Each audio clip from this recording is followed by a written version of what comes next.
আচ্ছা, আমরা একটু এদিকে দেখি। আমরা যে বিষয়টা জানি যে একটা গাছের ফুল ফলে পরিণত হওয়ার জন্য, একটা ফুল ফলে পরিণত হওয়ার জন্য, আচ্ছা থাক, ওইটা থাক, তো দেওয়া আছে। আচ্ছা, আমরা জানি যে একটা ফুল ফলে পরিণত হওয়ার জন্য এখানে পরাগায়ন হওয়াটা জরুরি। এবং এই পরাগায়ন হচ্ছে কি, পুরুষ ফুলের অ্যান্থার থেকে পরাগরেণু স্ত্রী ফুলের গর্ভমুণ্ডে পতিত হওয়া। এইটা বিভিন্ন ফুলের ক্ষেত্রে বিভিন্ন রকম। স্বপরাগে ফুল, অর্থাৎ একই ফুলের পরাগরেণু থেকে পরাগধানী থেকে পরাগরেণু গর্ভমুণ্ডে পতিত হয়।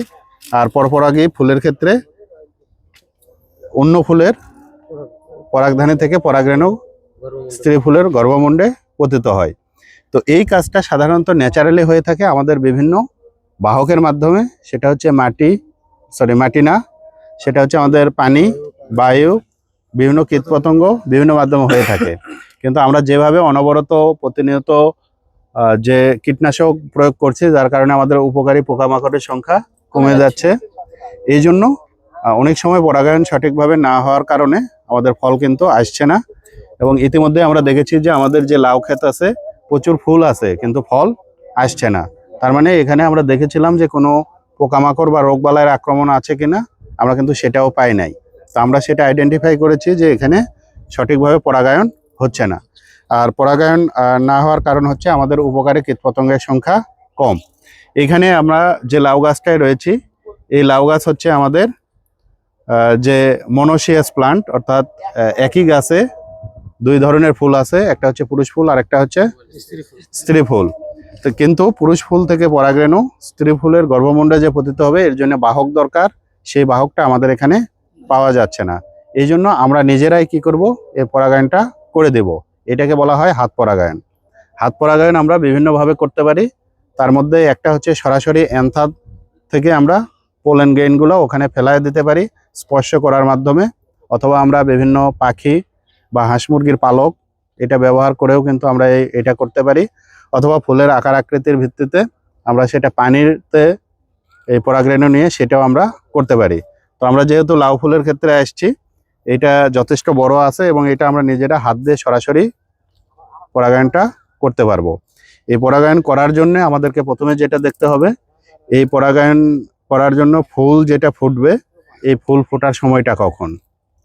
ফুল ফোটার সময় যেটা আছে, এই ফুল ফোটার পর থেকে 4 থেকে 6 ঘন্টার মধ্যে আমাদেরকে হাত পরাগায়নটা করতে হবে। যদি এর পরে সময় যায় তাহলে সেক্ষেত্রে হবে না। তো আমরা জানি যে লাউ ফুল এটা আমাদের বিকালবেলা ফোটে, অর্থাৎ দুপুরের পর 3টার পরে থেকে ফোটে। তো আমরা সাধারণত 4টা, 4:30, 5টার মধ্যে আমরা এই পরাগায়নটা করব।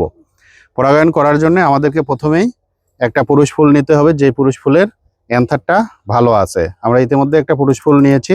এটা নেওয়ার পর কি করব, সুন্দর করে এর পাশ থেকে আস্তে করে যে দলমণ্ডল আছে, এই দলমণ্ডলটাকে আমরা কি করব, সুন্দর করে সরিয়ে নেব। দেখেন, এটা যদি আমরা সরিয়ে নিই তাহলে এই যে অ্যান্থার, এখানে দেখেন প্রচুর পরিমাণে পোলেন গেইন আছে। তো পরাগরেণু যেটা আছে, এটা আমরা কি করব, আরেকটা একদম সদ্য প্রস্ফুটিত এই ফুলটা আজকে এটা ফুটেছে। তো এইটার ক্ষেত্রে আমরা কি করব, জাস্ট দলমণ্ডলটাকে একটু কি করে নেব, আলাদা করে নেব, ফাঁকা করে নেব। নিয়ে এই যে আছে গর্ভমুণ্ড, এখানে আমরা জাস্ট ছোঁয়া দিলাম। দেখেন এখানে প্রচুর পরিমাণে পোলেন গেইন কিন্তু লেগে গেছে। তো একবার ছোঁয়ালে পারেই হবে। এটা কিন্তু আস্তে করে শুধু স্পর্শ করায় দেব। অথবা আরেকটা হয়, যদি এই পাপড়িটা ফাঁকা হয়ে থাকে, এখানে ঠোকা দিলেও অনেক পরাগরেণু পড়ে যাবে। এবং এইটা দিয়ে আমরা এই পরাগায়নটা সম্পূর্ণ করতে পারি। এই পরাগায়ন সম্পূর্ণ করার পরপরই এটাকে আমরা কি করব, চিহ্নিত করব। তো চিহ্নিত করার জন্য আমরা এটা আসলে এত বড় কাপড় না, মানে হালকা সুতা, লাল কালারের সুতা দিয়ে আমরা বেঁধে দেব, মানে চিহ্নিত করে রাখবো যে এটাতে আমরা হাত পরাগায়ন করেছি, এটা সফল হলো কিনা। এবং এই একটা পুরুষ ফুল দিয়ে এই যে ভিতরে আছে, এখানে জাস্ট আমরা কি করব, শুধু সোয়া দেব। দেখেন সোয়া দিলে এখানে প্রচুর পরিমাণে কি হইলো, পরাগরেণু কিন্তু এখানে আটকে গেছে। এবং কেউ এটা শুধু সোয়া দেব, এটা কিন্তু ঘষাঘষি করা যাবে না। যদি ঘষাঘষি করি তাহলে আমাদের গর্ভমুণ্ড ক্ষতিগ্রস্ত হতে পারে, সেক্ষেত্রে সেটা পরবর্তীতে সাকসেসফুল নাও হতে পারে। তাহলে এইভাবে আমরা কি করব, পরাগায়নটা সম্পূর্ণ করব। ঠিক আছে, সবাই বুঝতে পারছি? ওকে, ধন্যবাদ।